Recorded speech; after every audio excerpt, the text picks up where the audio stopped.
Alright guys, as you can see, the last video showed you guys how to actually pull this air filter out. For whatever reason, this air filter housing is just a pain, guys. Not sure why, but let me show you guys what's going on.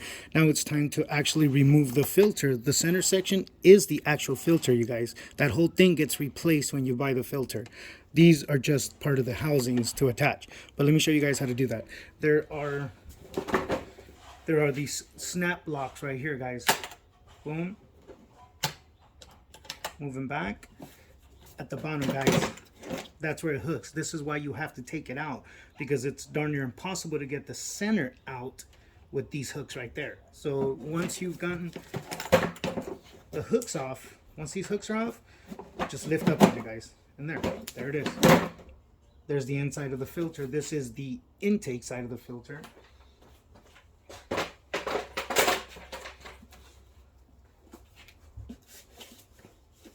Same thing on the other guy, guys.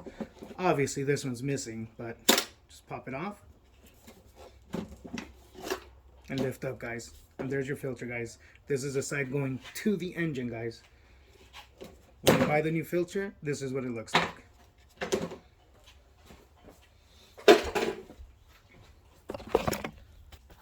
Also, guys, if you want to see how a filter, if it's clean or not, if it's good or not, guys, what you do, rule of thumb, is you put the filter up against the light and you see through the filter. If you can see light, the filter is good.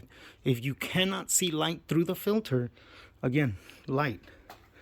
Here's some light, some bright light right there.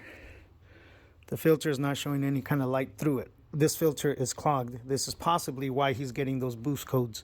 So I'm going to go ahead and do a few more testing and replace this air filter anyways. It's just time for it and go from there.